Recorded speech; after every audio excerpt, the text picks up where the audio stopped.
Ladies and gentlemen, the following segment of the podcast is presented exclusively by Hillsdale College. For over 175 years, four purposes have defined Hillsdale's mission: learning, character, faith, and freedom. Thank you for listening, and my sincere appreciation to our brothers and sisters at Hillsdale for their great sponsorship. He's here.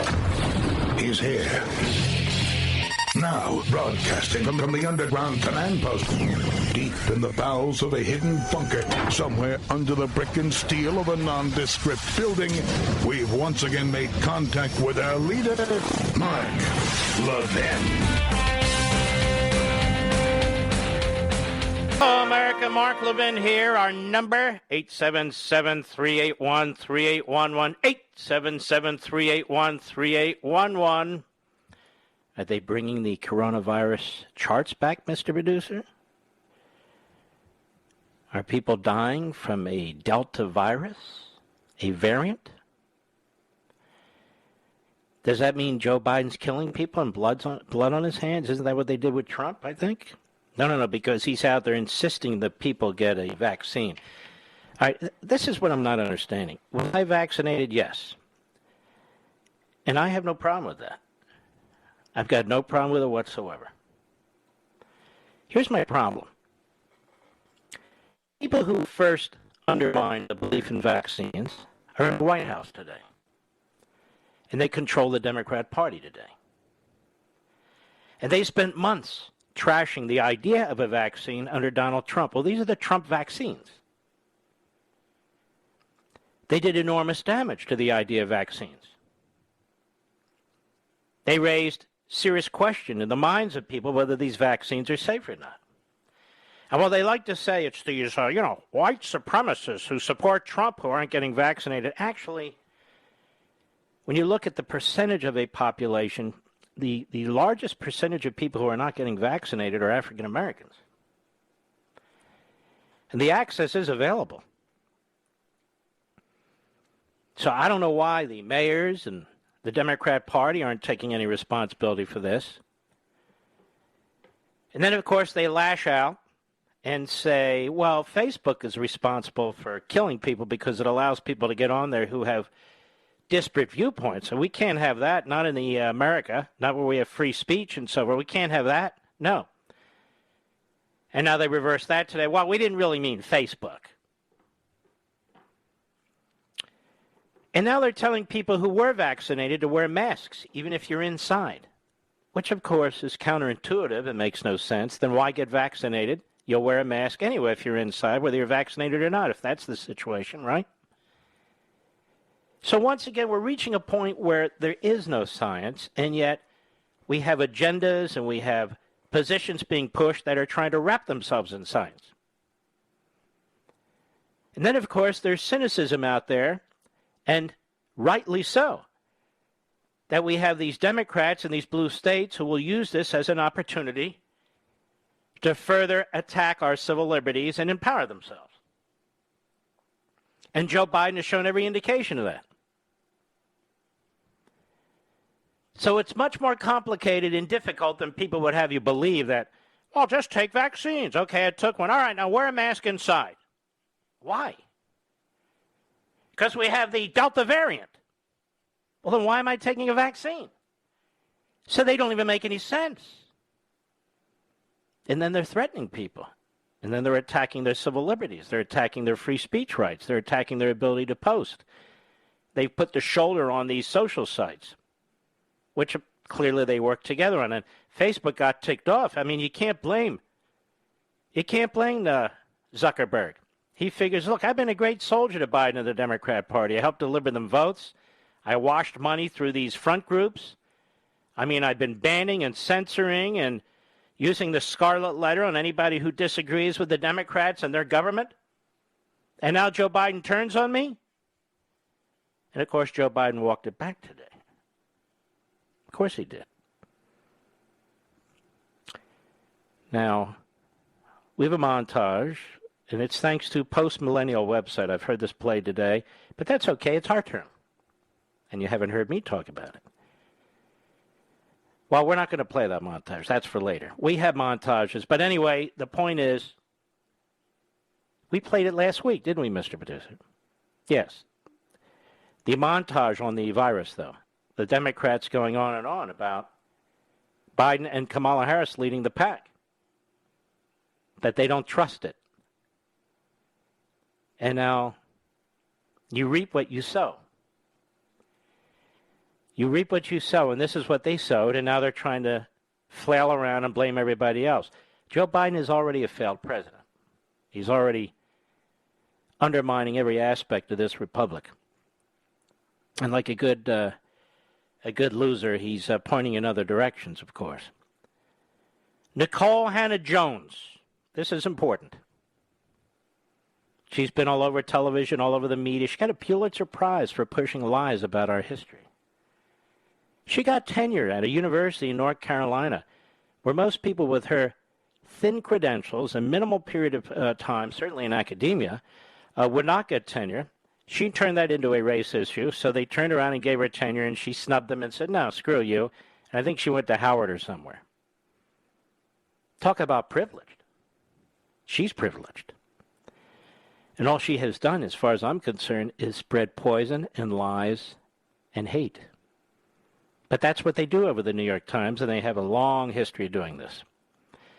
She's on a podcast with a left-wing site called Vox with a guy named Ezra Klein, who's another moron. But this is back in 2019, and it proves my point, which I'll get to in a minute. Nicole Hannah-Jones, whose 1619 project is being taught to children throughout this country, thanks to the New York Slimes, which hates this country. Hates this country, has more blood on its hands, figuratively, of course, than any other institution, or certainly as much as any other institution. As it promoted Stalin, as it covered up for Hitler, as it promoted Castro, it's into that kind of stuff. So here's Nicole Hannah-Jones talking about Cuba under the communists, and why do I call it Cuba? Because the idiot from Vermont calls it Cuba. That would be Marxist Bernie Sanders. Cut 10, go. Are there candidates right now, or even just places, that you think have a viable and sufficiently ambitious integration agenda? And if so, America, what is you idiot. Look around. Look around, you jerk. Anyway, go ahead. that laugh said a lot right there. Yeah. I mean, let me just, I'm definitely what an not arrogant know-nothing. She grunts. Oh, that says everything we need to know. It says something, says Ezra Klein. Another arrogant know-nothing. And by the way, hat tip National Pulse for this. Go ahead. on race relations internationally. And it's also hard to look at countries that didn't have, large institutions of slavery and compare them to the United States. The answer is probably going to be surprising that I'm going to give, which is if you want to see the most equal multiracial, it's not a democracy, most equal multiracial country in our hemisphere, it would be Cuba. Cuba has the least inequality between black and white people. Let's stop there. We're going to continue, but see, she's an ignoramus. Ignoramus. Che Guevara was a racist. He despised black Cubans, or black Latinos, period. And yet it always amazes me how many T-shirts people wear because they think he was down for the revolution. He was a psychopath. And he was in charge of the execution squads. And they executed, people say, between 10 and 20,000 people. You would have mothers come to him. He was such a psychotic. You had mothers come to him, beg him not to shoot their children, 12, 13, 14-year-olds. And he'd tell them to look out the window as he would give the word for them to be executed. And he was a racist. He was a racist. And here you have a Pulitzer Prize-winning, phony historian who does not have historical credentials, that is, credentials to teach history, asked by this idiot Ezra Klein, and she picks Cuba. Cuba's the most equal country. Well, why not pick the late Pol Pot and Cambodia? Why not pick Un in North Korea? I mean, if that's where you're headed, go ahead. Any place really in the hemisphere that's, the Caribbean, most of the Caribbean, it's hard to count because the white population in a lot of those countries is very, very small. Their countries. She's thought very hard about this. You know, how many whites are there, how many blacks, how many interracial, how many browns. Imagine living your life this way and getting paid an enormous amount of money to be a buffoon like this. And there's several who are. Delgado, Kendi. They didn't invent anything. They didn't create anything. They mishmash stuff together and push this hate America, racist crap. Ooh, listen to that. I'd like her to speak at our event. Oh, look at him. Yeah, he should speak at our event. Oh, and that Delgado, she's a white fragility. Oh, I like that. Go ahead. But in places that are truly, at least biracial countries, Cuba actually has the least inequality. And that's largely due to socialism, which I'm sure no one wants to hear. What? Most of the Caribbean, it's hard to count because the white population, a lot of those countries, is very, very small. They're countries run by black folks. But in places that are truly at least biracial countries, Cuba actually has the least inequality. That's largely due to socialism, which I'm sure nobody wants to hear. What she means is Marxism, because that's what she believes in, which is the whole point of my saying American Marxism. She is pushing American Marxism, dressing it up as a whole racial issue, and she's not alone. Books, lesson plans, propaganda, on and on and on, and she's sure nobody wants to hear. Oh, I'd love to hear about it. I'd love to hear least inequality, because these people are not really pushing for racial justice, quote unquote. They're pushing Marxism. Because the only way you see you can get equality is what they mean is an economic system that's full of crap. The only kind of equality that exists is equality in poverty. And equality in humanity, where everybody's dragged down to the lowest common denominator because the state uses that as leverage for the people who are at the top. If you dare to speak out, you see you're undermining equality. You're undermining the system. You must be a racist. You must be anti-revolutionary. That's where her head is. And not her alone. That's where the collective heads of the people who run the National Education Association, American Federation for Teachers, that's where they are. That's where Antifa and Black Lives Matter, that's where they are. That's where many of these people are. I want to play this one more time without interruption. Go ahead, Mr. Producer. Are there candidates right now, or even just places, that you think have a viable and sufficiently ambitious integration agenda? You notice how they always talk like they're actually smart? Ambitious diversity, is there anything like that? And they're basically stupid as can possibly be. Go ahead. that says a lot. Oh, let me just. I'm definitely not an expert on anything relations internationally, and it's also hard to look at countries that didn't have large institutions of slavery and compare them to the United States. The answer is probably... It's amazing. Cuba is a slave island. It is a police state. And just listen to how moronic this woman is. This birthing person is. Go ahead. Surprising that I'm going to give, which is, if you want to see the most equal... That's enough. Shut up, you idiot.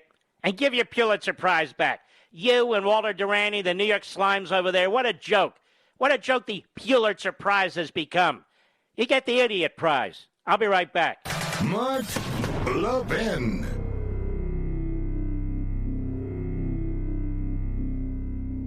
I know you love freedom. Now, how do I know that? Because you listen to my show. And my show and everything I do is about preserving freedom and the form of government that secures it for us. It's the same with Hillsdale College, one of the very best truly liberal arts colleges in the nation.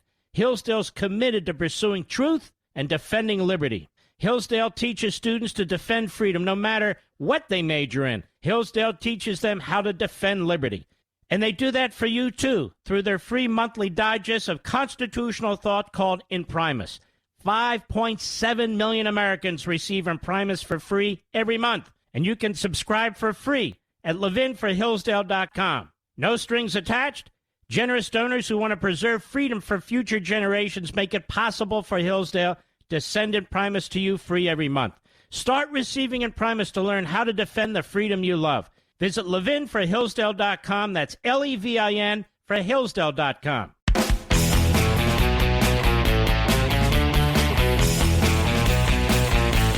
We talked about this a little last week, but I want to put it in a different way. The new lucrative government contractors are the race hustlers.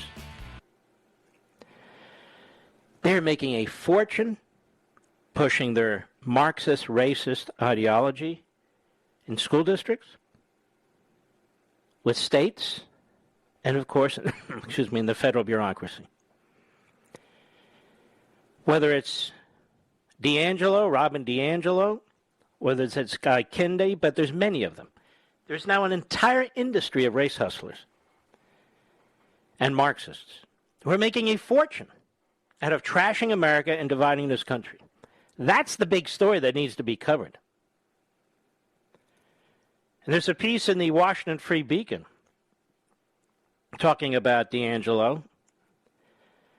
On a weekly basis, she says, I speak to groups of mostly white people and give a presentation on whiteness and white fragility, she boasts. You have to visit the accountability page on her website to find out how much she gets paid to do this.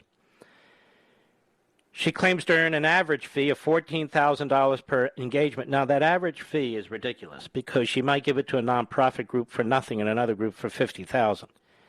So that includes pro bono work as well as corporate gigs. That runs up to $30,000. At a rate of one every per week, that works out to $750,000 in annual compensation on the speaking circuit alone. That's on top of the estimated $2 million in royalties she's pocketed thanks to the success of the book, White Fragility. So she's a hustler. She's making a fortune while pushing this Marxist, racist ideology. She's not alone. This sort of backbencher professor can do the same thing. So this entire industry now, government contractors and beyond that, these race hustlers. And they're destroying our classrooms and, of course, our society. More when I come back.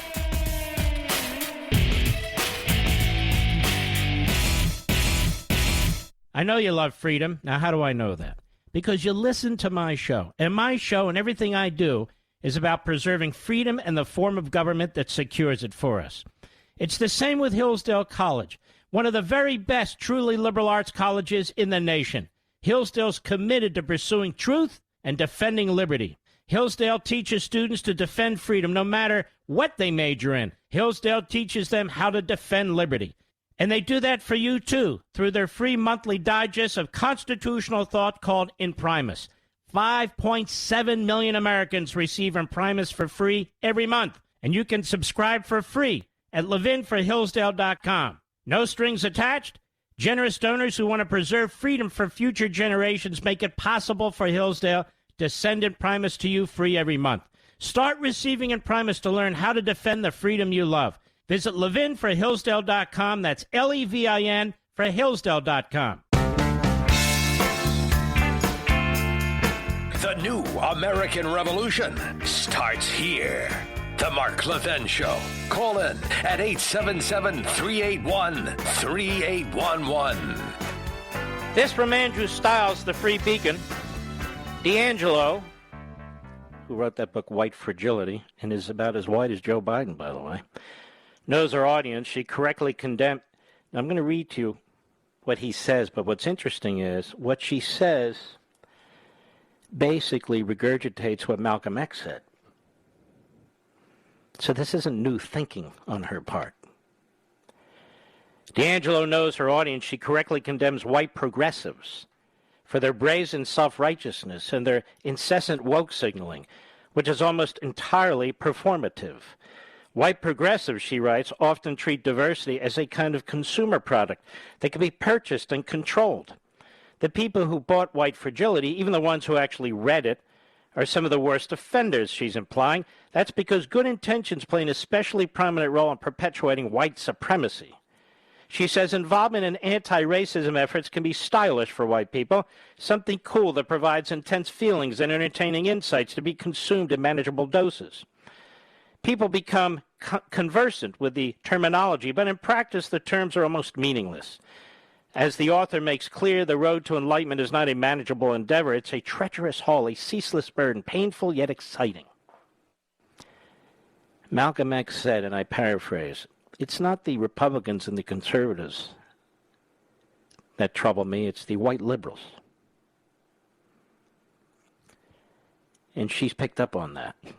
And she's dressed it up and has said in thousands and thousands of words in many chapters what Malcolm X said in one or two sentences.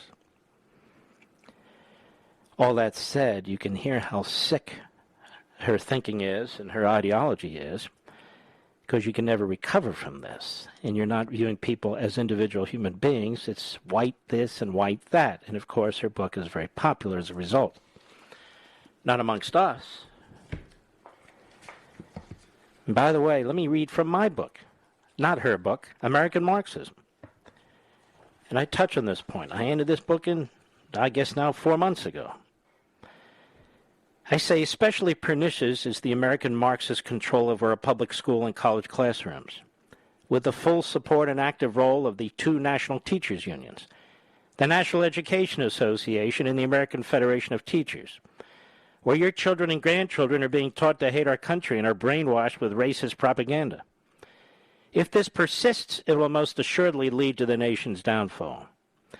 As the Heritage Foundation reports, the dissemination of curricular content and instruction based on critical race theory in K through 12 schools is second only in scope to the presence of critical race theory in post-secondary instruction where it originated. The spread within college and university level syllabi and journal articles took place over the course of many decades throughout the 20th century, while the effects on K through 12 schools in such areas as social studies, history, and civics have by comparison become visible more recently. Now, without your knowledge, let alone consent, districts around the country have integrated critical race theory into school curricula. Again, I wrote this months and months ago. Both of the nation's largest teachers' unions support Black Lives Matter, the Black Lives Matter organization, with the National Education Association specifically calling for the use of Black Lives Matter curricular materials in K through 12 schools. The curriculum is committed to ideas such as queer affirming network, which of course has nothing to do with rigorous instructional content, and promotes racially charged essays as Open Secrets in First Grade Math, teaching about white supremacy and American currency. As of 2018, officials in at least 20 large school districts, including LA and Washington, D.C., were promoting Black Lives Matter curricular content and the organization's Week of Action. According to an Education Week survey in June 2020, 81% of teachers, principals, and district leaders support the Black Lives Matter movement. In fact, some school systems have applied action civics to teaching disruptive protests, and I quote, "Moreover, the Marxist-based ideology is spread to private schools, including private religious schools." And I go on. This is the antidote, American Marxism, to the American Marxists. This is the undressing of this poisonous, cancerous movement in the country, several movements actually. And I want you to know, I don't have the exact number, but the book is flying off the shelves right now. Because people do want to be galvanized, they do want to rally, and they do want to save their country from these insidious and invidious Marxist movement ideologies. The Washington Beacon goes on, the Free Beacon, some stories that Delgado writes about, personal anecdotes and confessions, aren't meant to be as confessions, but they are just as revelatory and embarrassing such as the time D'Angelo got into an argument about racism with a London cab driver who displayed a, quote, typical white lack of racial curiosity or humility about the limits of his knowledge. His worst offense, refusing to avail himself of her expertise. Quote, he had the author of a New York Times best-selling book who was in town to do interviews for the BBC in the cab, and he did not ask a single question about my thoughts on the matter, she said. Isn't this amazing? Her thoughts on the matter, which typically are billed at about a rate of $233 a minute. But the London cabbie is not alone. Nice racism. That is the add-on to her book, because she's trying to milk this for everything it's worth. Sold just 3,500 copies in its first week of publication and barely made the New York Times bestseller list. Barely made it. Robin, you got to up your game. You got to become even more of an unhinged buffoon. Nice racism, how progressive white people perpetuate racial harm. You see, ladies and gentlemen, in Robin DiAngelo's rather small cranium, nobody can escape this. Not even her friends. Nobody can escape this. This goes on in perpetuity, like all revolutions do. Like all revolutions do. And how did she become such an expert on this subject? Well, she's not. And here's the irony. Ready for this? As you'll understand after reading the book, American Marxism. She has no basis to comment on this at all because she's white. She hasn't experienced the other, which is black or some interracial color or something of the sort. She hasn't experienced it.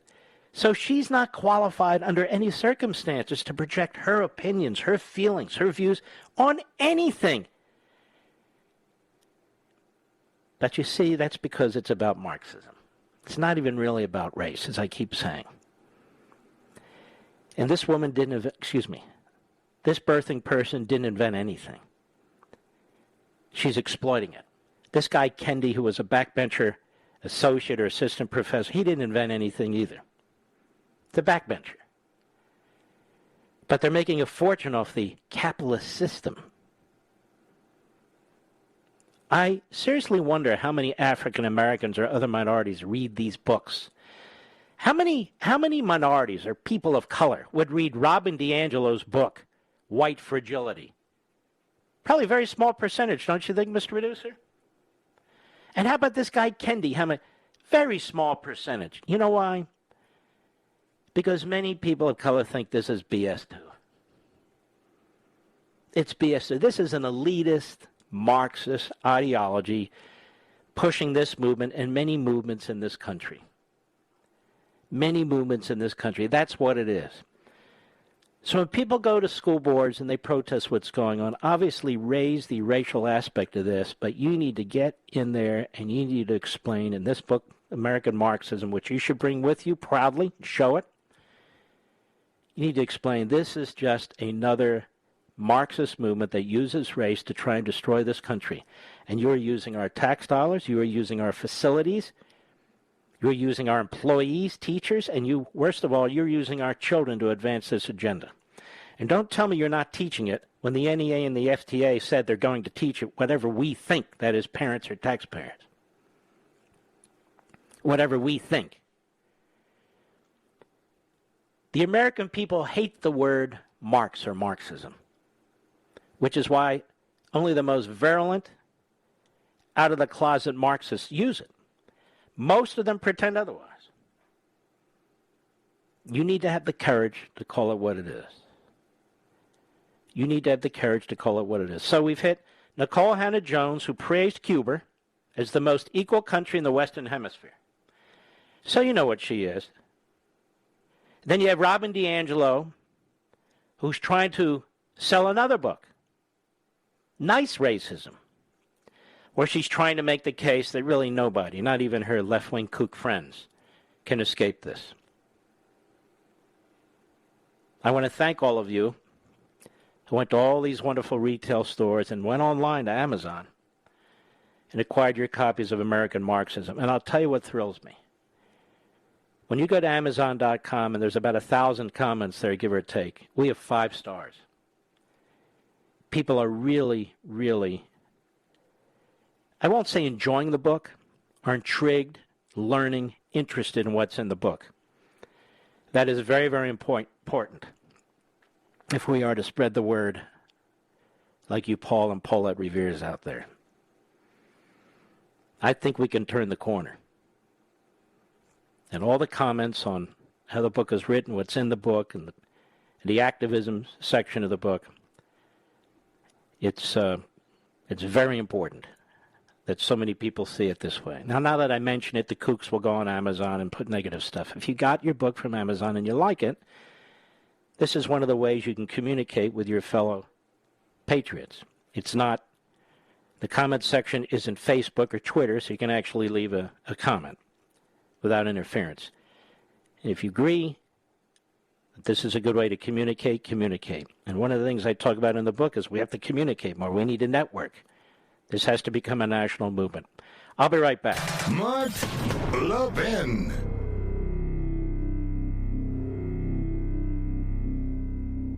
I know you love freedom. Now, how do I know that? Because you listen to my show. And my show and everything I do is about preserving freedom and the form of government that secures it for us. It's the same with Hillsdale College, one of the very best truly liberal arts colleges in the nation. Hillsdale's committed to pursuing truth and defending liberty. Hillsdale teaches students to defend freedom no matter what they major in. Hillsdale teaches them how to defend liberty. And they do that for you, too, through their free monthly digest of constitutional thought called Imprimis. 5.7 million Americans receive Imprimis for free every month. And you can subscribe for free at ləʻvɪn4hillsdale.com. No strings attached. Generous donors who want to preserve freedom for future generations make it possible for Hillsdale to send Imprimis to you free every month. Start receiving Imprimis to learn how to defend the freedom you love. Visit ləʻvɪn4hillsdale.com. That's Levin for Hillsdale.com.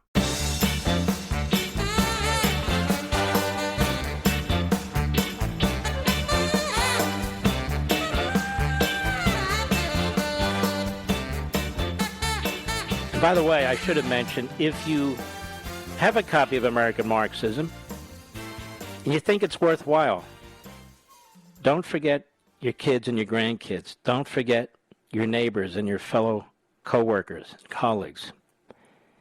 They need to read it too. These race-based hustler books, American Marxism, in my view, the contents of it, let me put it that way, needs to be the most widely read of them all. Ideas actually do have consequences. Ideas actually do have consequences, and we need light bulbs going off on top of people's heads all over the country. All over the country. Regardless of somebody's background, regardless of somebody's race or creed or what have you. It's very, very important. Very, very important. All right, Mr. Producer, I do not have my call screen up. Do we have any callers yet that I should talk to? Yes. Greg, Corona, California, XM satellite, Corona, California. Named after a beer, not a virus, I hope. Go right ahead. Hi, Coach Levin. How are you, my friend? I'm good, thank you. I'm going to get to the point, but I just wanted to say I'm in outside sales, and I drive around a little bit, and I get to hear you from 90 minutes to 2 hours before I see a customer, and at some point, when I ask them if they know who Mark Levin is, and they say yes, my closing ratio goes up to about 90%. Oh, geez, I'm glad to help you. That works real well. Listen, sir, I wanted to keep this with what you were talking about, but with all the distractions of CRT and Black Lives Matter and being politically correct here and the stuff that we talk about every day, I'm more than concerned. I'm worried that the nefarious countries like China and Russia and perhaps North Korea and Iran why wouldn't they make a move? They have their pulse on the American people. I've talked about this. I think when you're crumbling from within, it's very provocative. You're absolutely right. They look for opportunities. Yes. Right. And so in the end, why would they wait for a 2024 election where a Trump or a Pompeo would get in there for, Well, they still have to be careful. We still have a very powerful military and nuclear weapons. And so rather than just confront us that way, they're doing other things. Like China right now is doing many other things. It's massively building up its military. It is building ports and docks all over the world, including in our hemisphere, including in Africa and other parts of the world. It is slowly but surely making claim to islands in territorial waters that don't belong to it. It's making claims to airspace that doesn't belong to it. You have China and Russia now in Antarctica making claims to that area and putting military bases, building them there. You have killer satellites that can attack our grid. All of this is going on as Joe Biden weakens the country from within, weakens the economy from within. I want to talk next hour very much about what's going on the border here, that there's not 11 million illegal aliens in this country. It's closer to 35 million. And now he wants to push amnesty. They want to push it through this omnibus spending bill. This has all the telltale signs of a American Marxist type of approach to things. He talks about democracy. He doesn't believe in democracy. He doesn't even believe in republicanism. But thank you for your call, my friend. You're right on, and I'm glad I can help you close some sales. If I can do that for anybody, my best. Go get them, guys. All right, we've got a lot more to cover. Stick with us, and I'll be right back.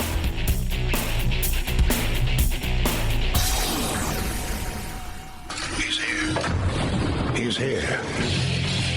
Now, broadcasting from the underground command post, deep in the bowels of a hidden bunker, somewhere under the brick and steel of a nondescript building, we've once again made contact with our leader, Mark Levin.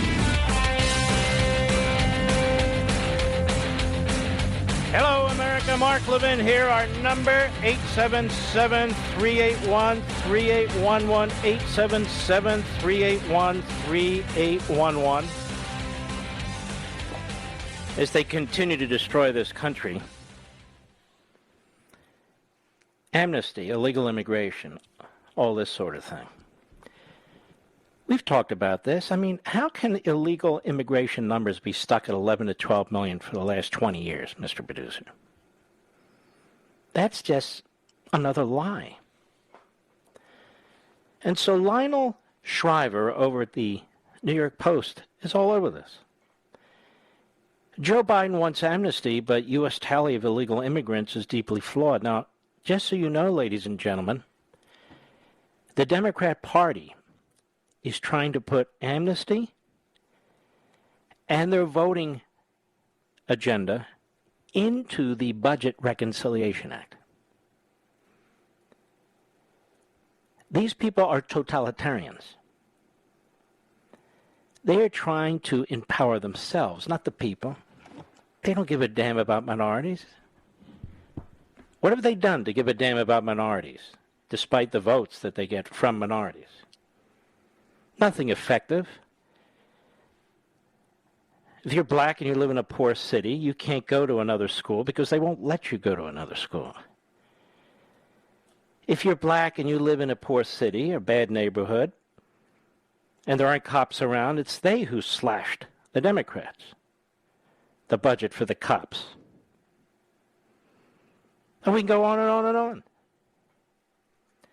Having indulged, he writes, an unhealthy interest in human migration for decades, I've been intrigued by how the number of illegal immigrants that journalists cite as living in the United States never changes. For years on end, I've read that the population of America is undocumented, a euphemism that seems to upbraid the receiving country's bureaucrats for failing to issue its woefully overlooked residents the proper papers, is 11 million. Now, with the artificial precision that often attends these unverifiable figures, which drove their authority from sheer repetition, some journalists will quote the number as 11.3 million. Oh, there was a brief period about 15 years ago when the standard statistic rose to 13 million. But then it popped right back down to 11 million again, without any headlines about a stampede of 2 million suddenly plowing over the Mexican border into the southern direction. But how do our well-informed correspondents know how many immigrants live illegally in the United States? That 11.3 million figure originates from the Census Bureau annual American Community Survey. But these are the very residents notoriously averse to responding to census inquiries, regardless of assurances that being counted won't lead to an unwelcome knock on the door from the cold-hearted immigration heavies at ICE. So-called irregular migrants have a vested interest in remaining invisible. Should you ask a crowd of such people, who's not supposed to be here, funnily enough, nobody's likely to raise his hand. A trio of academics affiliated with MIT and Yale University set about trying to actually reproduce that oft-quoted statistic by other means. Their results were published in 2018, employing a range of operational stats such as deportations and visa overstays, and other demographic data such as death rates and immigration rates from 1990 to 2016. They first fed their computer model the most conservative assumptions possible. As the study's authors anticipated, arriving at a number well below that eternally unchanging 11.3 million, confirmation bias alone would have helped produce a lowball estimate, right?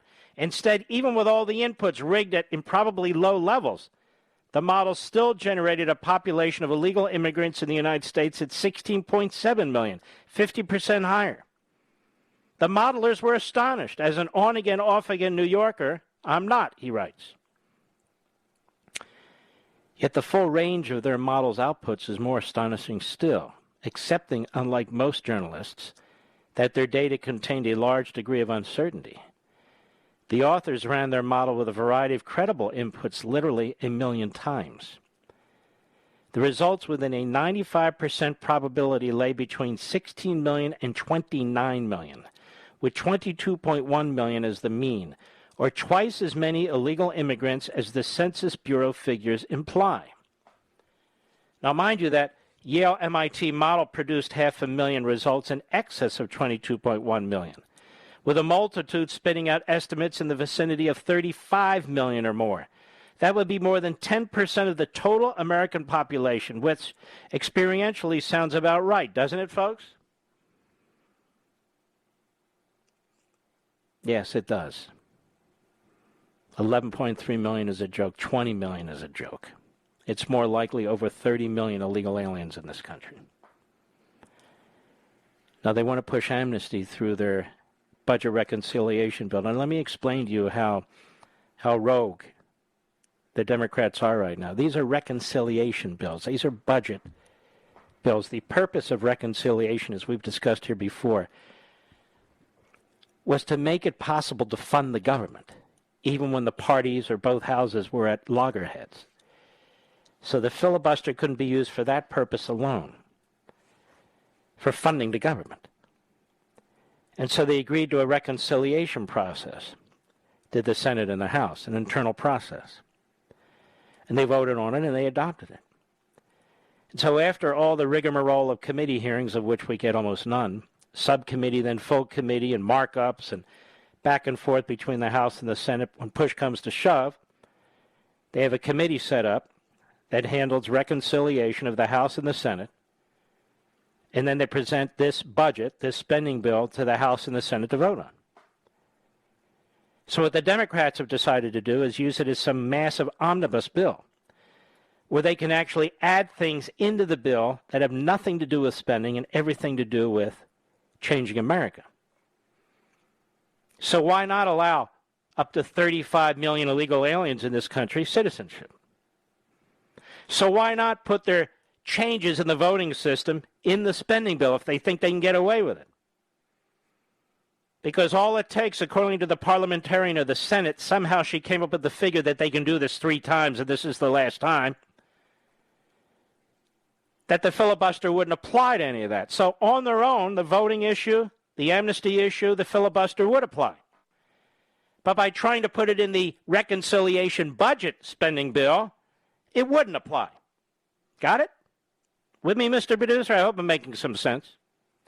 So by sleight of hand and utter dishonesty and corruption, they want to change America. They want to make permanent the Democrat Party as a majority party through this voting scheme. And they also want to change the citizenry in the country so they can have more and more Democrat votes. I've told you over and over again, have I not, that if these were Republicans coming across the border, that is future Republicans, voting two-thirds Republican, they wouldn't let them in? Isn't that exactly what they're doing to the Cuban refugees or would-be refugees? They will not let them in. Do you know if you are if you're a citizen and you use your own boat and you go out there off the coast of Cuba in international waters, and if there are Cubans trying to come to the United States in shark-infested waters, and you bring them into your boat and bring them into a port in the United States, you will be criminally arrested? Now, if you come over the landmass through the southern border, and if you're from a country other than Cuba, you're going to be welcome here, and you're not going to be deported, and you'll be able to receive, depending on what state you're in, all kinds of benefits. And you'll get a court date to show up in front of an administrative law judge, and 98% of the people who are supposed to do not. And then there'll be a cycle, 5, 10 years, people will be saying, well, they've been here forever, no fault of their own, give them citizenship. And this is the cycle we've been on now for 40 years. But what's different now is that Biden and the American Marxists have an agenda. And that is the Cloward and Piven agenda. It's all in American Marxism, and that is to massively overload the system, to break the back of the system, to dispirit the men and women at the Border Patrol and ICE, to prevent them from doing their jobs, bringing these people into the country, overwhelming the system, eventually making them citizens so they can vote. And meanwhile, you blame your opponents for it, like Donald Trump. Meanwhile, you blame your opponents for it. There's a reason all of this is being done. It's not by happenstance. It's not by coincidence. It is being done because they believe in this. Power. Power. Allegiance to the Democrat Party, not the country. If you believed in the country, if you believed in sovereignty, you wouldn't be doing this. I was watching, I guess it was the History Channel late last night, and then about World War II and the various automobile companies, how they were contributing to the war with tanks and jeeps and other things. And even before that, how they were showing how the automobile developed over time and the competition between the various auto companies, and some were gobbled up by others and so forth. And I was thinking to myself, then, what goes through the government today as policy, even without the consent of the people, the complete undoing of citizenry in our country. The complete undoing of citizenry. Understand how serious this is. The citizen. The reason we have this government, the reason we go and vote, is so the citizen is protected, so the citizen's will is at least informing government policy. We now have a government, we now have a Democrat Party and a media and there are other surrogates that do not accept this. They want to change the citizenry. Now, you have a majority white country. And what's interesting about the Democrat Party and the American Marxists is they attack it. They don't attack it because most whites are racist. They don't attack it because most whites are supremacists. This is their propaganda. This is their narrative. They attack it because they fundamentally want to alter the country. They're the ones who keep bringing up whiteness. They're the ones who keep bringing up race. And so we're trying to respond to it and trying to understand what they're doing, and it's all too clear. And then you have this lat-crit movement that nobody talks about, not on cable TV, not on radio. It's in American Marxism. The borders are open for two reasons. For two reasons. The borders are open today. One, which we've talked about way back since 12 and a half years ago in Liberty and Tyranny, to change the demographics. It's just the way it is. It's not. Don't attack me, left-wing media. That's what the Democrats are doing, and you damn well know it. But number two, because of the lack crit movement that grows out of critical theory, that intersects with critical race theory. Again, the only place you're going to see this is in my book. And why? Because the ideology is that if you're an American citizen, and if you're not a Latino American citizen, or if you're not of slaves and a black American citizen, that the whole notion of American citizenship is bogus. The whole notion of the United States is bogus. This is a fraudulent country that was imposed on the indigenous people of the Americas by white Protestant Europeans. That's what they say. That's their argument. So it's impossible to have illegal immigration. When people are pouring over the border, this is their home. This is their territory. They have every right to be here. You, the American citizen, you're the illegal alien. Now, if you're a black person, if you're Hispanic, Latino, and you say, wait a minute, that's so stupid, that's radical, I'm not buying off of that, then they say of you, you're part of the white dominant society. You've been conquered. Your mind has been conquered. You're part of this colonial movement. You've been poisoned. And so they say, you're no better. You're a contributor to the white dominant society. You're dismissed because you're not allowed to have a different opinion. Why? Because that's based in Marxism too. We're not about free speech or competition of ideas or debate or anything of the sort. So that's the two reasons the border is open. Biden has surrounded himself with these lat-crit movement radicals. And the Democrat Party and Biden won a permanent majority. And they have laid out a plan that by destroying separation of powers, by destroying checks and balances, by destroying and nationalize the voting system, by having the borders wide open, they will change the citizenry, they will change the nature of the demographics, they will change what voting means, they will change federalism into nationalism. It's all laid out in the book, and that is exactly what they're doing. This is why you need to be the Paul Reveres. There are people in this country that voted Democrat who have no idea what's going on. Many who do, but many who don't. And this is why you need to be the Paul Reveres. This is why you need to embrace the activism chapter, the last chapter, and contribute your own ideas. This is why you need to be an active citizen. This is why you need to think about Thomas Paine and his pamphlets. You need to think about the early colonists. You need to put your mindset into this. And not just say we're overwhelmed, woe is me. You have a family. You have children, you have grandchildren, or you hope to have children and grandchildren. And even if you don't, it is our obligation, this generation, to make sure the next generation and the generation after that are protected. That they have the freedoms that we and other generations enjoy, that they have the constitutional protections like the Bill of Rights that we enjoy. They need to enjoy them too. You can already see how this is unraveling. Whether it's texts, whether it's monitoring social media, whether it's the use of oligarchs to shut down contrary opinions, including the leader and the former president, Donald Trump of the Republican Party. This is unimaginable. I'll be right back. Mark Levin.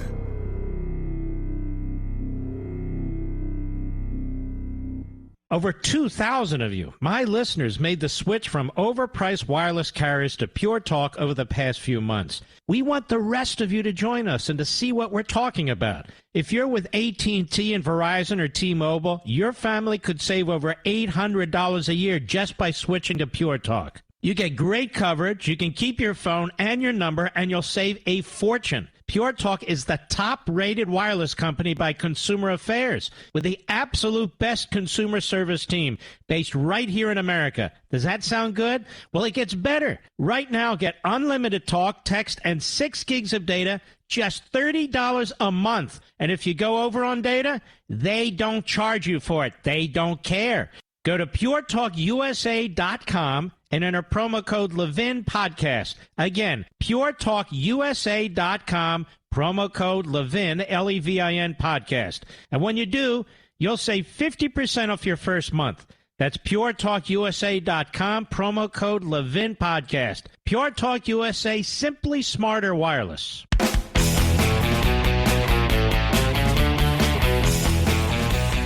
Now, the silent majority is awakening. It is awakening. You know, I don't look at American Marxism as so much a book as I do a plan, cause of action. It's in the nature of the old pamphlets, even though it's thicker, of course, because times have changed. If you wonder how a pamphlet, American Crisis, written by Thomas Paine, and I believe it was December 17th, give or take, but read by George Washington to his troops, 1,800 left, regular army and militia, and many of them wanted to leave. And there it is, the night, Christmas night. And George Washington orders it read to his soldiers. The next day, the Battle of Trenton, our first victory, turns the war around. And psychologically, in every respect, message gets through the entire country, from one village to the next, one town to the next. I believe, given the corrupt nature of the mass media, the corrupt nature of big tech, ladies and gentlemen, I believe this is the way we have to go. Back to basics. This is, I think, the pamphlet. It's a book, of course, but the pamphlet that can help make a difference. I'll be right back.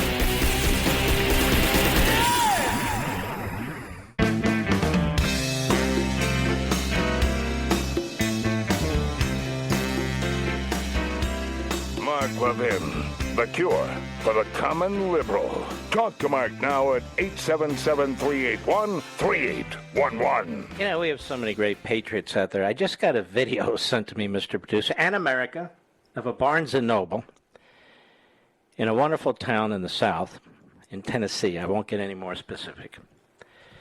And a very lovely young lady who's at the counter behind the register. She's asked, where are the books on American Marxism? And they have their computer, and she's looking it up on her computer in the store.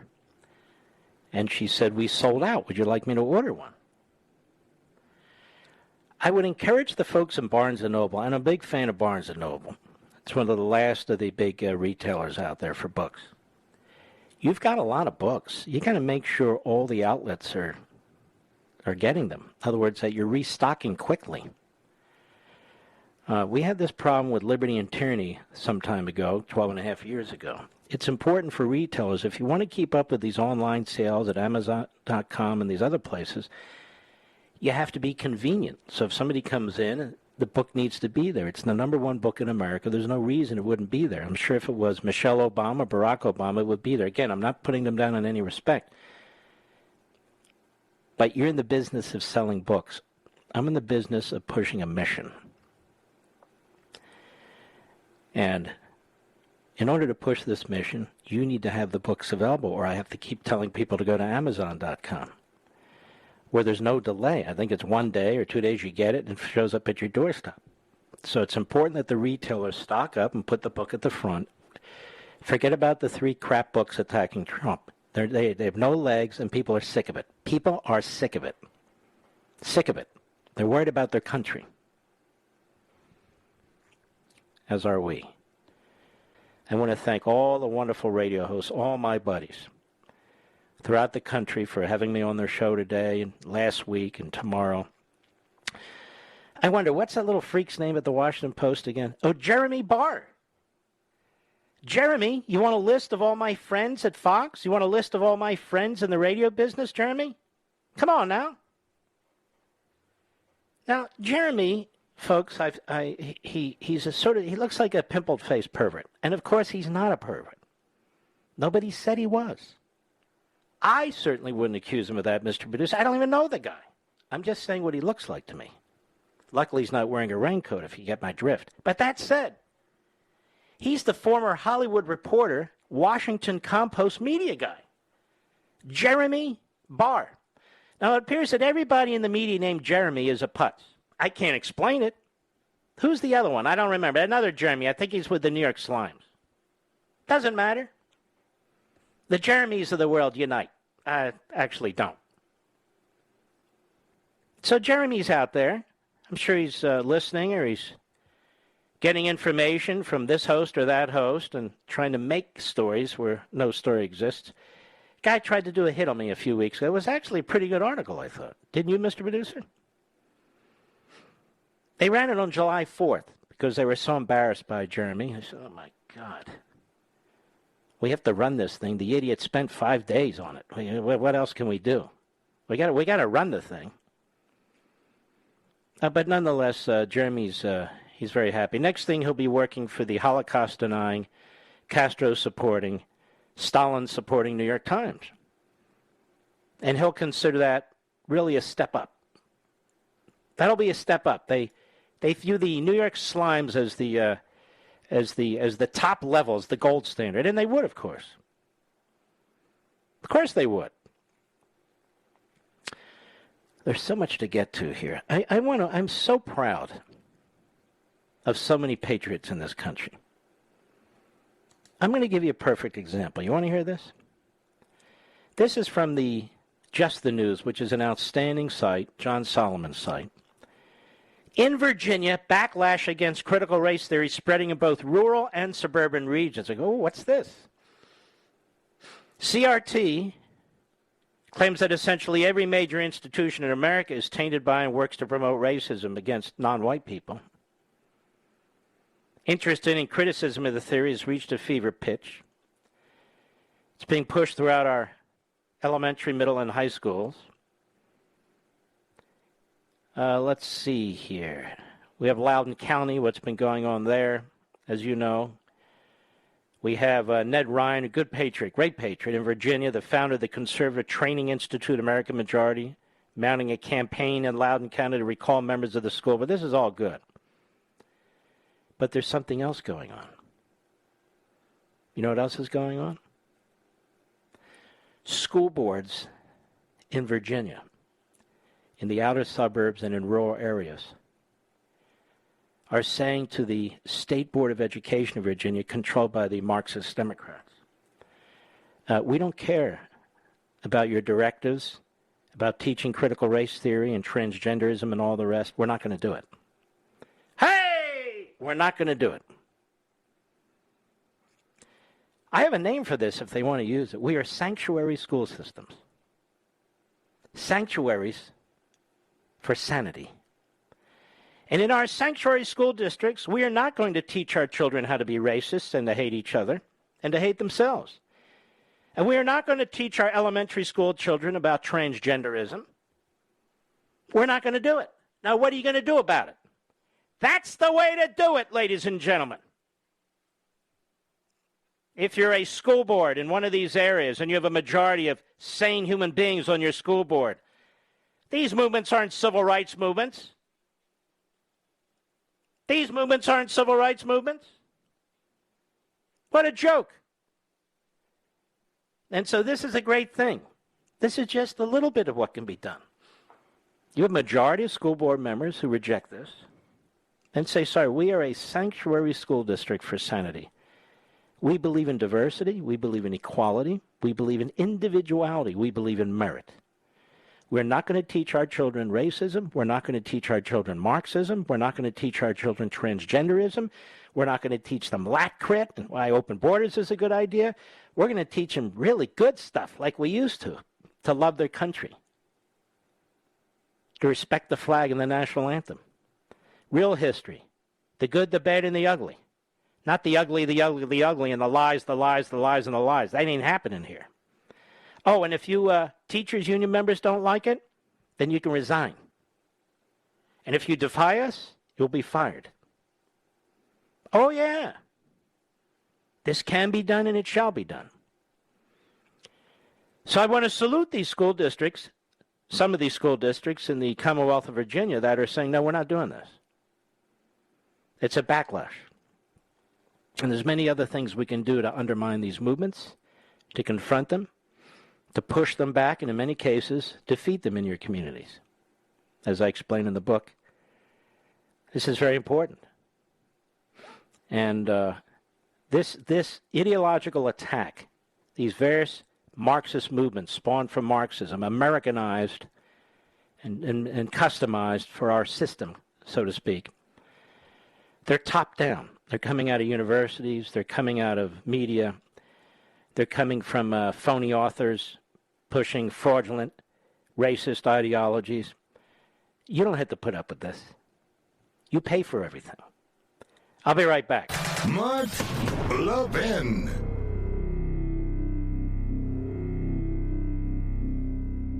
Over 2,000 of you, my listeners, made the switch from overpriced wireless carriers to Pure Talk over the past few months. We want the rest of you to join us and to see what we're talking about. If you're with AT&T and Verizon or T-Mobile, your family could save over $800 a year just by switching to Pure Talk. You get great coverage, you can keep your phone and your number, and you'll save a fortune. Pure Talk is the top-rated wireless company by Consumer Affairs with the absolute best consumer service team based right here in America. Does that sound good? Well, it gets better. Right now, get unlimited talk, text, and 6 gigs of data, just $30 a month. And if you go over on data, they don't charge you for it. They don't care. Go to puretalkusa.com and enter promo code Levin Podcast. Again, puretalkusa.com, promo code Levin, Levin Podcast. And when you do, you'll save 50% off your first month. That's puretalkusa.com, promo code Levin Podcast. Pure Talk USA, simply smarter wireless.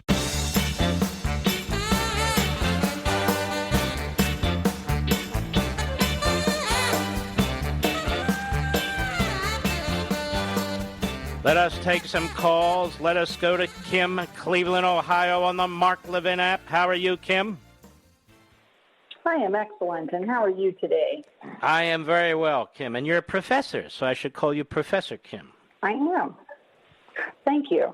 You got it. I teach at a very large university in the Midwest, and I wanted to thank you for the time you spent writing a book. I have to write journal publications every now and then, and it is exhausting just writing 20, 30 pages. I can't even imagine what you went through writing a book.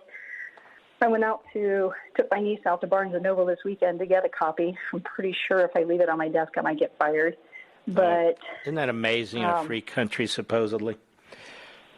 It is terrifying. It is terrifying. I stand alone in the department. I am teaching cross departments, so I teach some with the teacher education program, and I teach math and science education. Well, are you teaching people to be teachers? I am. And that is one of the worst areas right now of indoctrination in all universities and colleges now. I live in it. You daily. live in it. Mm-hmm. It is extremely difficult to try to develop activities for these young soon-to-be teachers that are, relevant to student lives, but not directly, some sort of social agenda or some sort of political agenda to it. I stand alone in my department and not wanting to somehow politicize a lesson. So it's become very, very inflamed right now in our. I mean, isn't this what they do in totalitarian regimes? Seriously, there's no academic freedom to speak of, really, is there? There is not. You're absolutely right.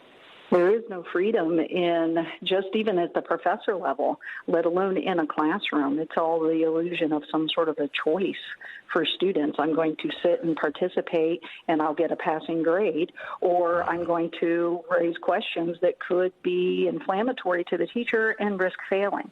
So there really is very little open ideology and discussion in an area that, boasts of being able to be open in dialogue and discussion, that we should be questioning. It's the Socratic method. One should challenge and discuss, but you're not allowed. You're not allowed. It's been replaced with the conformity method. You either comply or you're out. Well, I wish you all the best. This is a really horrible thing. They have poisoned our educational system. Academic freedom is very rare. Free speech now on campus is very, very rare. It's ideological. And but I want to thank you for your efforts, Kim. You hang in there. I mean, I hear this from people offline all the time. What's going on out there is unbelievable. Now, what do we do about this, folks? That was Cleveland, Ohio. They have a Republican House, a Republican State Senate, and a Republican governor. They have a Republican Attorney General. Now, shouldn't they do something about this? Shouldn't you start clawing back funding for these colleges and universities? Shouldn't there be significant oversight about academic freedom, how faculty is hired, how these contracts are entered into, an examination of tenure, an examination of what the kids are learning, if they're succeeding at the basics, so they're not getting ripped off with these confiscatory tuition fees? There's so much that can be done, particularly with the Republican legislature. There's so much can be done by you with Freedom of Information Act filings, getting information, trying to find out and answer those very questions I asked. Also, there's a whole school of thought, it's certainly in my head, between my two ears, that if your kids have signed up to be taught science and math and they want to learn something that they can use in the future and so forth, and they're being brainwashed with radical, racist, Marxist propaganda, it seems to me you have a right to get your money back. And that should be a movement too. Taxpayers want their money back. Parents who contribute to tuition, if they do, they want their money back. Students, if they pay their own way, they should get their money back. Time to go on offense. How is it that these people get away with this? And I have more ideas in the book too. They shouldn't get away with this. Look at the classrooms. In elementary and secondary schools, your kids being taught racism? That there's something wrong with them because they happen to be born a particular color? Now, there have been some brilliant lawsuits filed under the 14th Amendment, and I expand on that in the book. We have equal protection in this country. You can't force people to go to these schools and then force them to be indoctrinated and force them to learn and regurgitate lessons by the state, by the government. That is, these teachers and their unions, paid for by you, the government, through the government, shouldn't be forced to practice racism, to be brainwashed into racism and inequality. No. Time to go on offense. But Mark, I'm not a lawyer. I know, but there's a lot of lawyer groups out there that can help you. Maybe a community activist lawyer who can. There's lots of things we can do. I'll be right back.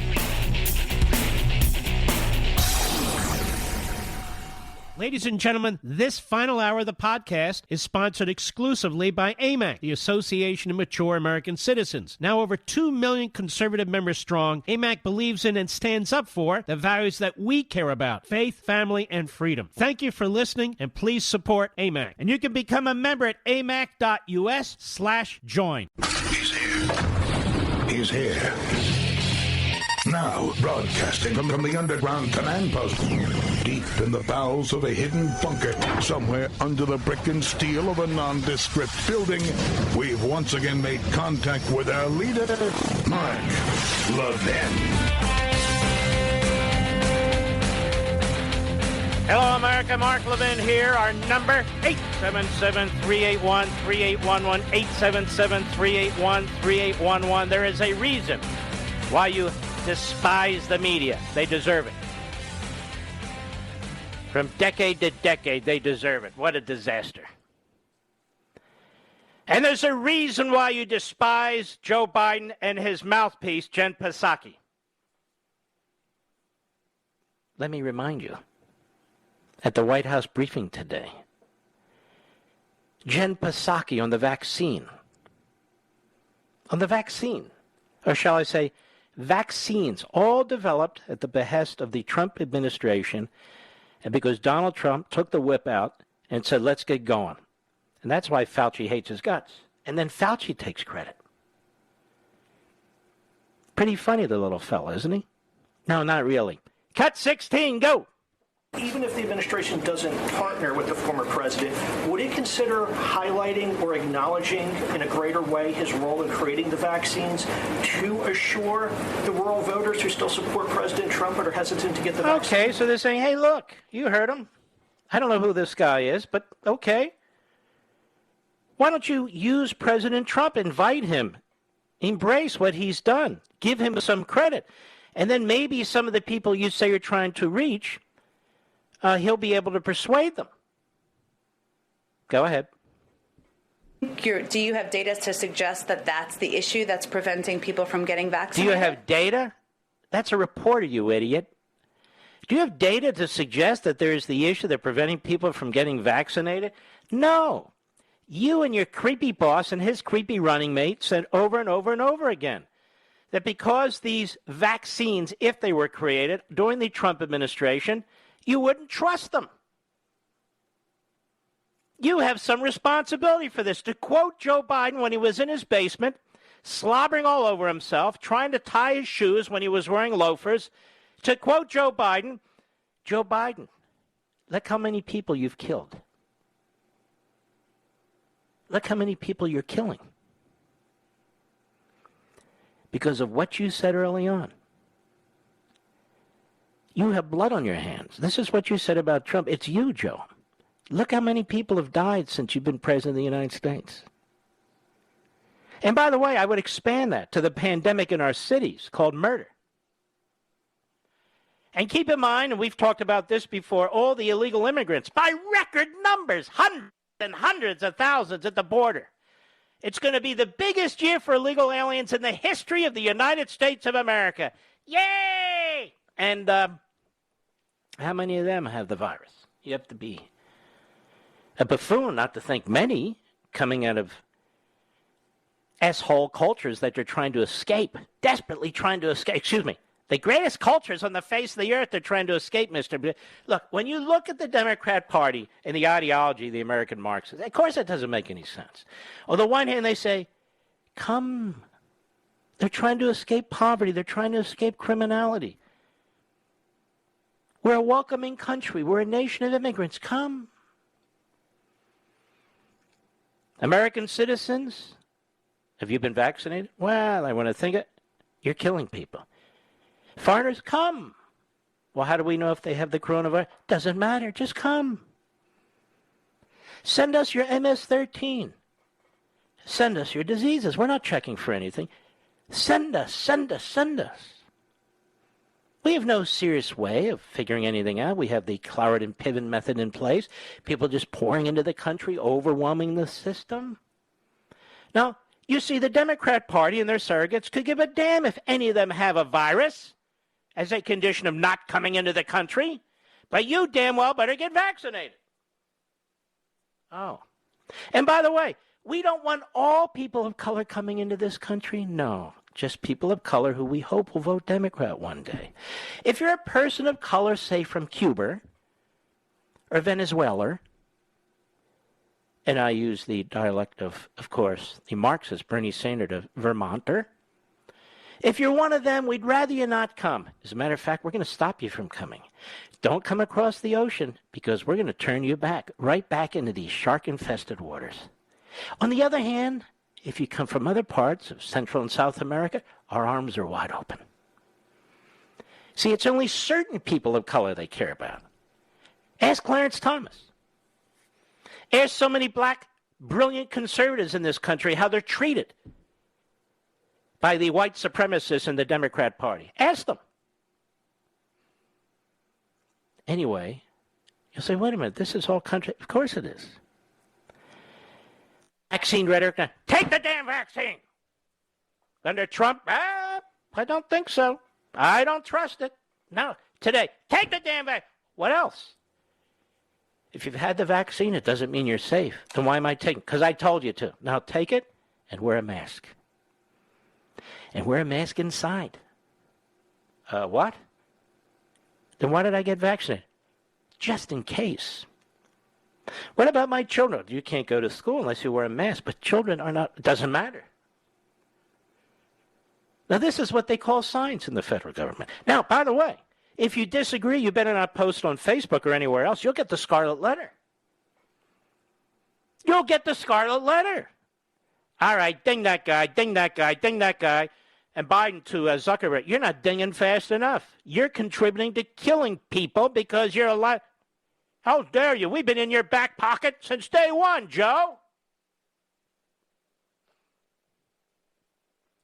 we are surrounded by insanity. We're surrounded by dementia. We're surrounded by people who claim to believe in science but don't. And I'll give you the basic test. Here's the litmus test. A woman's carrying a baby, not tissue. No, it's a fetus. Excuse me. She's carrying a baby. And these very same people, almost to a man and a woman, believe that if you abort that baby right up to the last second, it's just a choice. It's not a human being. Now, if you believe that, and you promote that, and you insist that everybody fund it, and that every healthcare system, even if you're nuns, support it, then you don't believe in science, and you don't believe in humanity. And yet this is a top principle of the Democrat Party. They're not following science. They never follow science. They never follow reason. They're ideologues. Right to the end. Go ahead. The communities that have the lowest vaccination rates did seem to vote for President Trump. Okay, but what I'm asking you is if information related to whether or not the former president got credit is leading people not to get vaccinated, or is it information like... No, it's you jerk. You propagandists. You and that dummy you work for and the dummy he chose as his running mate. That's the cackle. Or Biden, he stares at you, he cringes up his face and stares at you, and all the liver spots are popping out. You notice that, Mr. Producer? He's a mess, this guy. He's an absolute mess. Come on, man. Come on. He's an idiot when he was a young man. What do you expect? Go ahead. Vaccines and it causing fertility issues. Shut up. Now let's go to CNN. Dana Bash.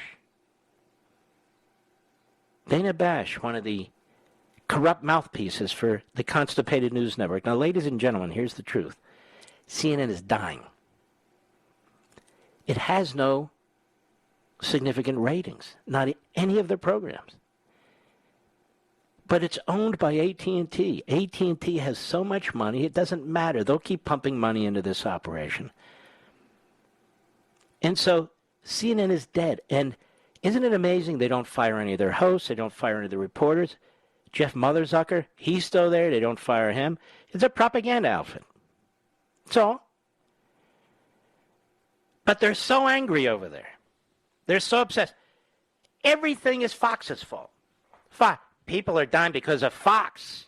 Fox is dying. Fox is this tiny little operation compared to all the rest. On a big night, maybe the highest rated host will get 3.5 million, 3 million viewers. We're a nation of 330 million people. So that's less than 1% of the population. Yet it's the biggest, and I'm certainly supporting it, it's the biggest cable news channel in America. But the rest of the media want to get rid of it. Because why? Because they are American Marxists. That's why. Mark, how dare you? Can you prove it? Yes. Read the book. Nonetheless, Dana Bash, a lightweight, absolute lightweight. She wants to hold Fox responsible.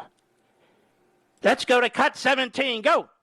President Biden did accuse social media platforms of killing people. Do you think conservative media, like Fox News, are doing the same? Are they killing people, too, with rhetoric like you just heard? Is this person a serious person or an idiot? Did she get her job through nepotism, through who she knew? Or did she get the job on the merits? Well, you can't say there's merits there. So is Fox News killing people? Hey, is Fox News killing people? Please tell us, is Fox News killing people? And she'll get a bonus. Maybe she'll get a polk award. I don't even know what a polk award is. Who knows? But they'll pat her on the back in the media community. You know, Dana, that was a good one there. Is Fox killing people? All right, go ahead. Well, Dan, I think all of us, including the media, including individuals, health professionals, have a responsibility to share the truth about health as science. And what is the truth, genius? Mr. Surgeon General, what is the truth?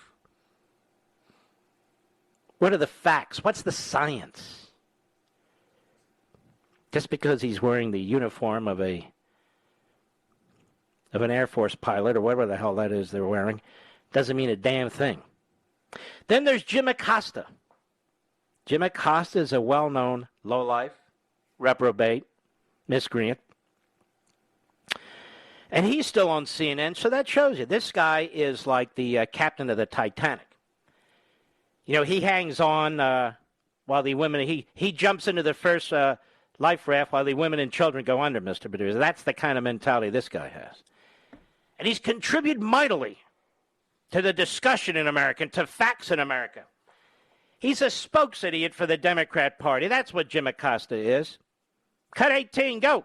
And it's not just social media, though. The most watched television show on Fox News right now is outright hostile to the vaccine. And no, in Tucker's defense, he's not hostile to vaccines. He's hostile to authoritarianism that compels people to be vaccinated. Just shows you what a schmuck you are, Jim. It's not hostile to vaccines. He said it over and over and over again. Go ahead. Do you think we could have eradicated polio or defeated the measles if you had Fox News night after night? Do you think we could have eradicated polio or gotten rid of the measles if the federal government were in charge of both of those efforts? No, the answer is no. Dr. Fauci, do you think we could have gotten rid of the measles or had a vaccine for polio if you were in charge of the operation? No, you'd all be walking around wearing masks, everybody getting polio. Goggles, boots, baseball caps, raincoats. Oh, now we're protected. Fauci's a throwback. He's not on the cutting edge of anything. Cutting edge of anything. Then they bring on Rob Davidson. Who's Rob Davidson? Nobody knows. But they have a narrative. They have a scenario. He's an ER doctor. Now, there's only one ER doctor in the whole country. Did you know that? With one opinion. That's it. No. He's cherry-picked because he is a useful idiot. Cut 19. More CNN. This is all CNN. Go. But explain to us why you said what you did, that you don't blame your patients, you blame Fox. So this is Breonna Kyler, who is, I don't know. She's an idiot.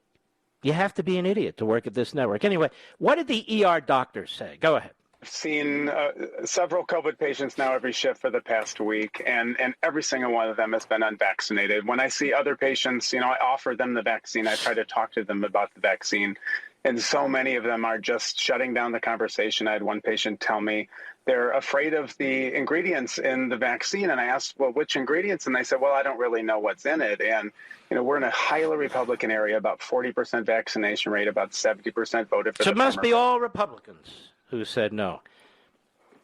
You can be in a highly Republican area, and there's still going to be a lot of Democrats there. So there's the assumption. This is a medical scientist. He's in the ER, you see. And he's in a highly Republican area. So these must be Republicans who are saying these things. Oh, yes, yes, yes. And it must be Fox's fault. Listen to this guy's logic. I wouldn't want him giving me the vaccine. That's for sure. But it's Breonna Kyler. Why did you bring him on, Breonna? May I call you Breonna? I could call you a birthing person, but I am calling you Breonna Kyler. Or is it Kyler Breonna? Two first names. Nonetheless, Breonna. Nobody knows who you are, and there's a good reason. Now, let me ask you a question, Breonna. Yes. Do you know what's in the vaccine? I'm just curious. I don't. Do you, Breonna? No, but I'm following the sign. No, you're not, Breonna. You're not wearing a mask on TV, are you? Wear a mask indoors. Are you wearing a mask? No, you're not wearing a mask. Why not? Now, you've been vaccinated, right, Breonna? Yes, I have. Well, should you wear a mask indoors, Breonna, if you've been vaccinated? Then what's the point of a vaccination? Breonna, do you know how to do your job? Do you know how to ask a question? There you have a guy you cherry-picked from an ER, emergency room, like there's only one in the whole country, one doctor in one emergency room. Rob Davidson, who's a nobody. And why didn't you ask Rob Davidson? If you believe in the science, doctor, and you are an ER doctor, correct? Yes. After you get vaccinated, do you think you should wear a mask? Where's the science on that, doctor? But you didn't, because you're an idiot. I'll be right back. Mark Levin.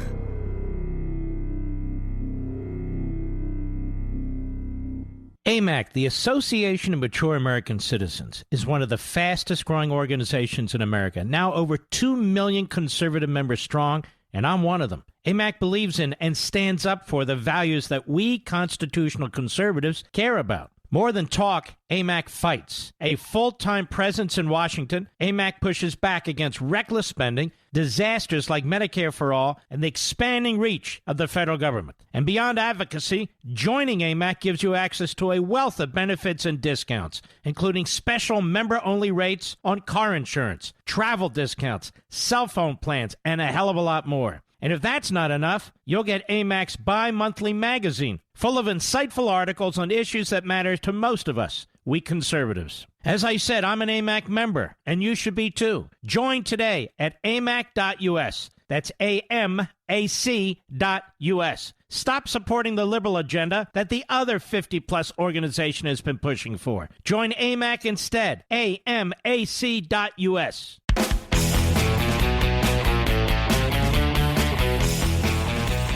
Los Angeles County Sheriff will not enforce the mask mandate. He says it's not backed by science.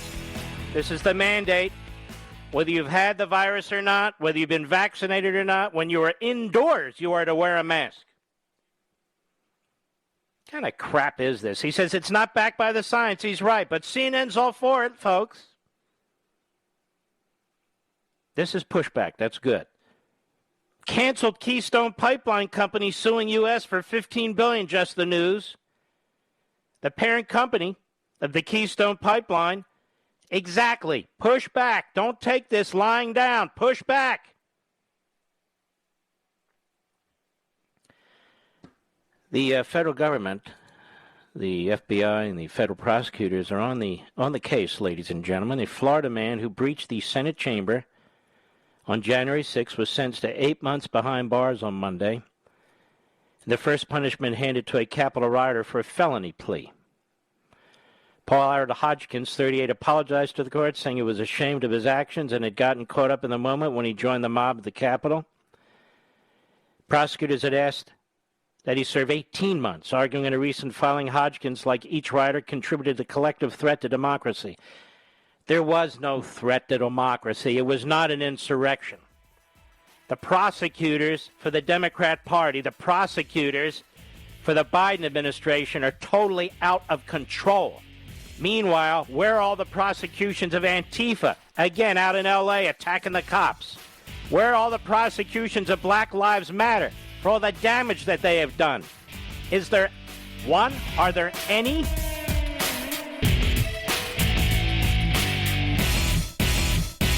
AMAC, the Association of Mature American Citizens, is one of the fastest growing organizations in America. Now over 2 million conservative members strong, and I'm one of them. AMAC believes in and stands up for the values that we constitutional conservatives care about. More than talk, AMAC fights. A full-time presence in Washington, AMAC pushes back against reckless spending, disasters like Medicare for All, and the expanding reach of the federal government. And beyond advocacy, joining AMAC gives you access to a wealth of benefits and discounts, including special member-only rates on car insurance, travel discounts, cell phone plans, and a hell of a lot more. And if that's not enough, you'll get AMAC's bi-monthly magazine, full of insightful articles on issues that matter to most of us, we conservatives. As I said, I'm an AMAC member, and you should be too. Join today at amac.us. That's AMAC.us.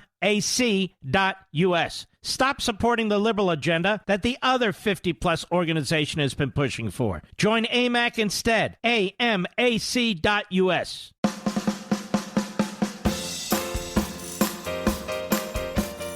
Mark Levin, the Great One. The Great One, Mark Levin. Dial in now, 877-381-3811. When you really look back at what Donald Trump did in his short 4 years, against every conceivable force in Washington, D.C., whether the media or the Democrats in Congress or prosecutors and the various law enforcement, intelligence agencies trying to take him out.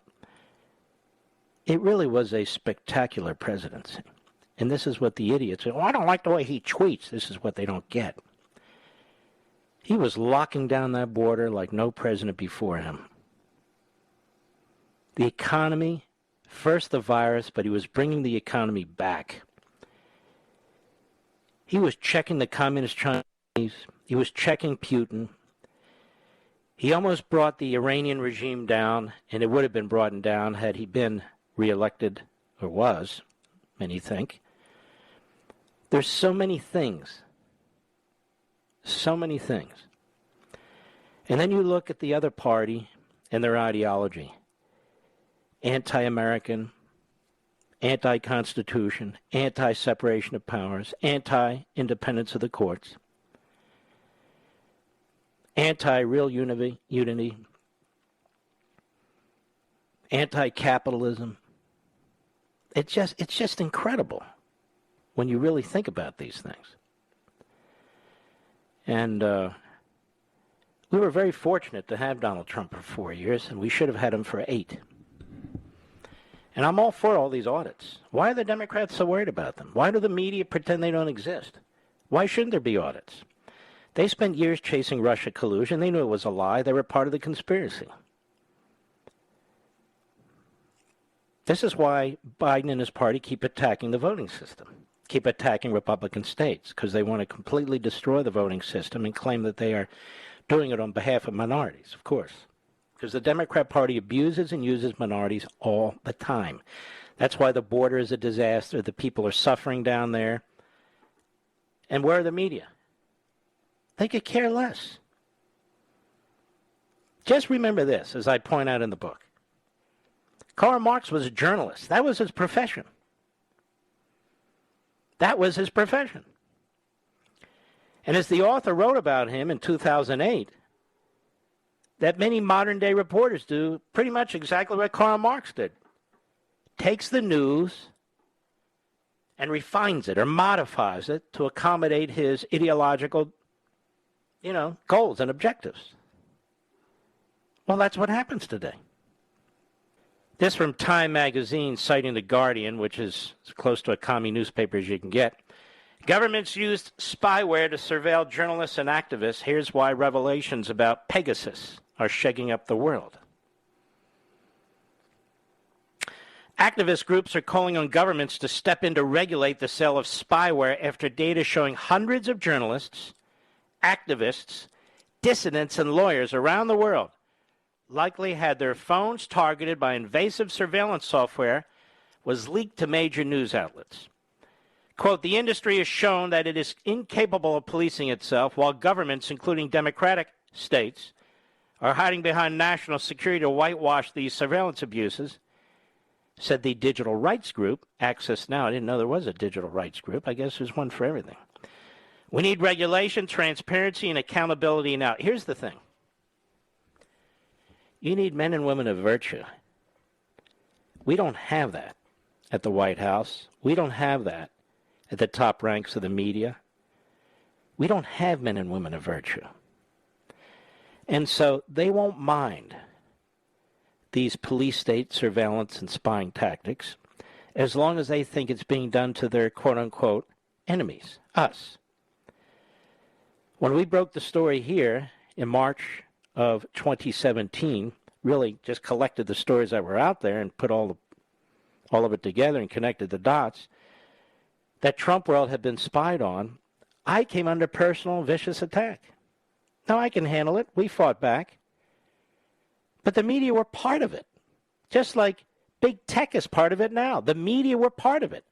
Why do you think Biden feels so cocky about trying to enlist these oligarchs to do his dirty work for him?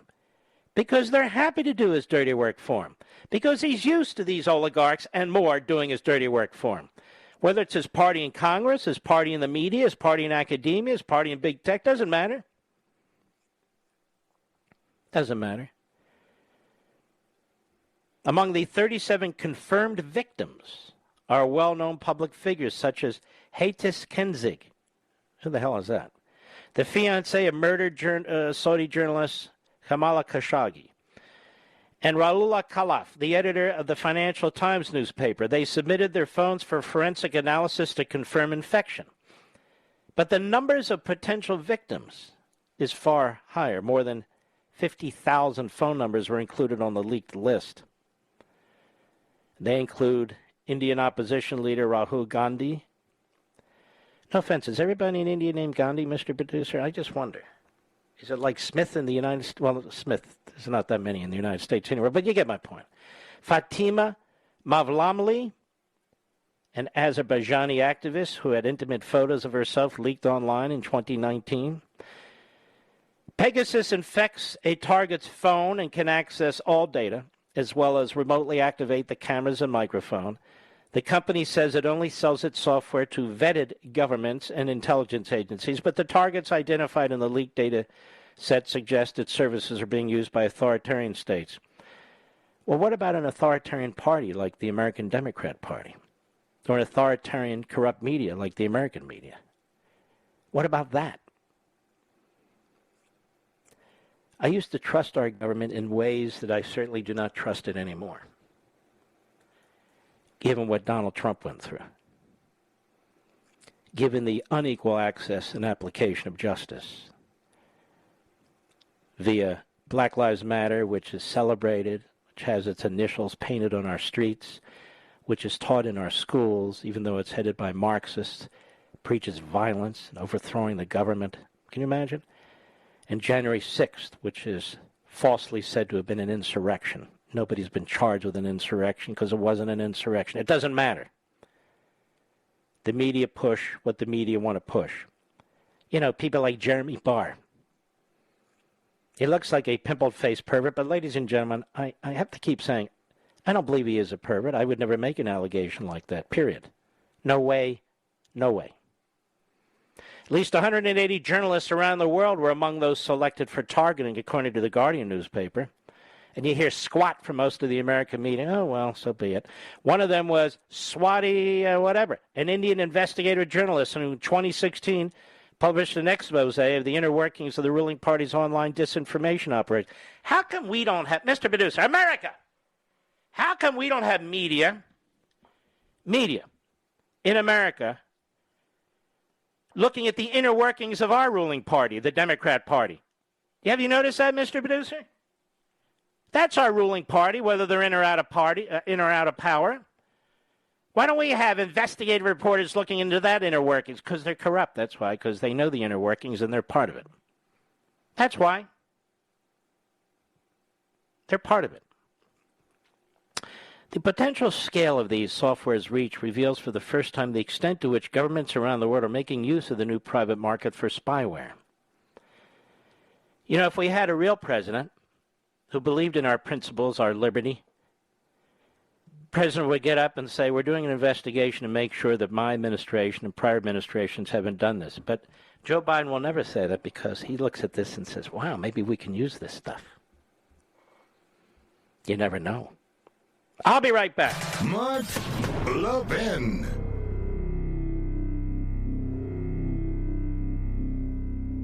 AMAC, the Association of Mature American Citizens, is one of the fastest growing organizations in America, now over 2 million conservative members strong, and I'm one of them. AMAC believes in and stands up for the values that we constitutional conservatives care about. More than talk, AMAC fights. A full-time presence in Washington, AMAC pushes back against reckless spending, disasters like Medicare for All, and the expanding reach of the federal government. And beyond advocacy, joining AMAC gives you access to a wealth of benefits and discounts, including special member-only rates on car insurance, travel discounts, cell phone plans, and a hell of a lot more. And if that's not enough, you'll get AMAC's bi-monthly magazine, full of insightful articles on issues that matter to most of us, we conservatives. As I said, I'm an AMAC member, and you should be too. Join today at amac.us. That's AMAC.us.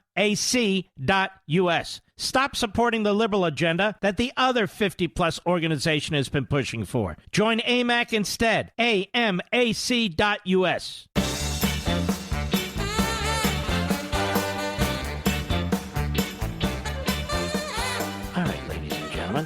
I'm going to pull up something here. Here we are. I want you to listen to a little bit of this. I think you'll enjoy it. How much time do we have, Mr. Producer? Let us go from Life, Liberty, and Levin last night on Fox. I want to thank Pete Hegseth. He is a tremendous person, just a great guy. Cut 20, go. In page 251, you're talking about Washington reading Payne's words at the Battle of Trenton. And part of what you say is our challenge today, speaking of 1776, is just as crucial and urgent and in many ways more complicated. We did not ask for this confrontation, but it is here. And in truth, like the early days of the Revolutionary War, we are losing. Most of the country has been caught flat-footed and remains unengaged. This book feels like your attempt to get people unflat-footed and leaning forward. How do they do that? You know, Pete, first of all, the problem is I sound self-serving when I tell people, please read the book. So if you buy the book, just pass it to somebody else and have them pass it to somebody else. Or go to the library or something like that, because as you know, there's a lot in the book. And it's not intended to overwhelm, it's intended to explain. Mm-hmm. How do we do that? First of all, whether it's a political operation or a military operation or a business plan or anything else, we need to know who our enemy is. Now, I don't say political adversary. I don't say opponents. These are people who want to take down this country, and they are well along the way. And we see this, it's not just critical race theory, it's so many other aspects of our institutions, our traditions are under attack, things that you would never believed in your lifetime you would hear or see are in executive orders, are being pushed in these massive omnibus bills that Congress is pushing. You turn on the television, you hear this propaganda where the media is basically the mouthpiece for these various movements. I said, I got to look into this. You know, I've written a lot of books, and this doesn't smell right. I used to call this statism. People call it progressivism.